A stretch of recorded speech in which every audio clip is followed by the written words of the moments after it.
Cube Radio. Salut, c'est Charles Dran avec l'équipe dans 5 minutes. On s'intéresse aux sciences, à l'histoire et à l'actualité. Aujourd'hui, on parle de villes intelligentes. Un peu partout dans le monde, on voit naître des méga-projets de villes intelligentes. On vous a déjà parlé de quelques-unes de ces villes-là. Des villes dites du futur. La plupart du temps, on nous vend ces projets comme étant des prototypes de ce que seront nos villes plus tard. Et vous serez peut-être pas surpris d'apprendre que derrière ce type de grand projet, il y a la plupart du temps, aujourd'hui, de grandes corporations qui ont les moyens de faire ces expériences et qui voudraient bien pouvoir en faire un modèle d'affaires reproductible un peu partout.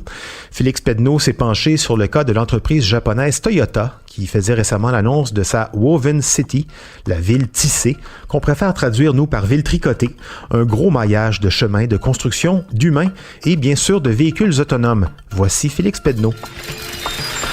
En général, les projets de villes du futur portent tous à peu près la même promesse.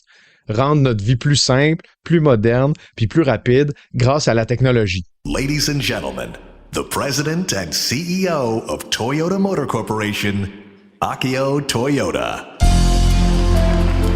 Le grand conglomérat Toyota échappe pas à cette tendance montante de l'immobilier. We thought, why not build a real city and have real people live in it and safety test all kind of technologies? Le constructeur automobile veut transformer des usines qui possèdent au pied du mont Fuji en un genre de quartier huppé où on aurait intégré toute la technologie d'avance. Imagine a prototype town of the future, a fully controlled site that would allow researchers, engineers, and scientists the opportunity to freely test technologies. Imaginez des rues aménagées pour la circulation lente. Vous vous promenez entre les bosquets des arbres floraux, vous croisez des cyclistes, des scooters, puis même des petites voitures électriques intelligentes qui transportent des gens, mais aussi des camionnettes électriques intelligentes dans lesquelles on a aménagé des commerces et même des services. Tout ce beau monde partage la même voie. Jusqu'à maintenant, le plan de base de Toyota est accueillant. On veut créer un prototype de ville pour le design de nos véhicules du futur. Des véhicules qui seraient adaptés à des villes piétonnes avant tout. C'est vendeur. Ensuite, vous rentrez chez vous. Dès que vous rentrez, on vous prévient de la météo des prochains jours, on calcule votre rythme cardiaque, votre pression sanguine, on descend les stores et on règle la température et l'éclairage pour créer votre ambiance favorite. Puis plus que ça, on vous montre même votre trajet exact de la journée. On fait l'inventaire de ce que vous avez mangé, acheté, bu. Votre maison vous le dira peut-être pas, mais la ville de Toyota, elle, sait même exactement qui vous avez croisé, ou à quel moment de la journée, et même combien de fois vous avez pu passer devant tel commerce sans vous y arrêter. Combien de secondes vous avez passé à jeter un œil à tel panneau publicitaire sur votre chemin même. Un peu plus stressant, hein? Mais c'est le sous-texte de la ville Toyota qui a bien entendu évacué toutes ces considérations-là de sa campagne promotionnelle. Est-ce que je suis fou? Mais peut-être pas. Parce qu'au Canada, à Toronto, on a déjà été confronté à un scénario similaire, mais qui a finalement pas eu lieu. Le projet Waterfront Toronto visait à transformer une grosse section désaffectée du port de la ville en un nouveau quartier high-tech et revitalisé. C'est Sidewalk Labs, une filiale de Google, qui devait s'en charger. Ça s'annonçait pour être le summum de la technologie. Les déchets auraient transité dans des tubes pneumatiques des maisons vers les centres de tri de la ville. Des robots se seraient assurés de la livraison de tous les biens chez les particuliers, par exemple. Il y a des capteurs qui auraient été installés partout dans la ville pour, et là je cite, utiliser les données récoltées pour améliorer les services existants et en créer des nouveaux. Vous conviendrez que en créer des nouveaux, c'est pas anodin dans le sens de la phrase ici. Beaucoup de citoyens se sont mis à craindre que la ville devienne un genre d'immense projet de surveillance.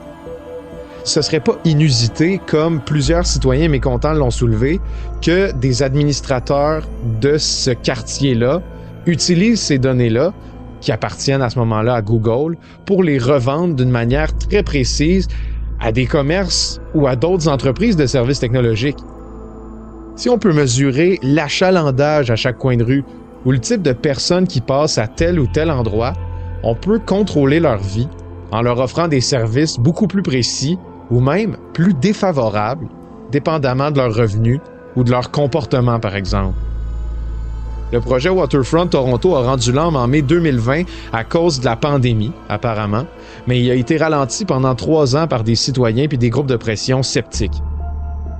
Puis comme de fait, l'entreprise Sidewalk Labs restait très évasive sur l'utilisation qu'elle voulait faire des données urbaines, qui sont des données qui outrepassent encore plus la vie privée que les données numériques qu'on récolte sous forme de big data, par exemple sur nos cellulaires ou sur les réseaux sociaux. Les données urbaines, c'est des données physiques qui nous accompagnent en tout temps. Puis la ville de Toyota dans tout ça, bien la ville de Toyota, elle, pour s'éviter ce problème-là, elle préfère choisir ses candidats à l'avance. Les ingénieurs, les employés de Toyota, les chercheurs en intelligence artificielle, ce seront eux qui vont habiter la ville de Toyota et ce sont tous des employés de la compagnie.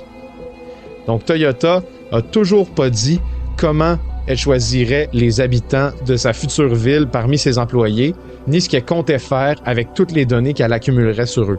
Bref, ça sent l'utopie de surveillance. 1984 d'Orwell, vendu comme un genre de grand progrès. On se demande pourquoi des gens qui, en plus, en ont les moyens, voudraient se précipiter dans ce genre de ville-là.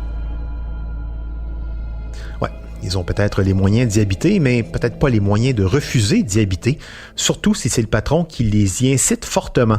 Une ville qui collecte les données de ses citoyens, ce serait sans doute plus viable, à mon sens, si la technologie des blockchains, les chaînes de blocs en français, si cette technologie garantissait la maîtrise des données personnelles à tous ses citoyens et uniquement aux citoyens.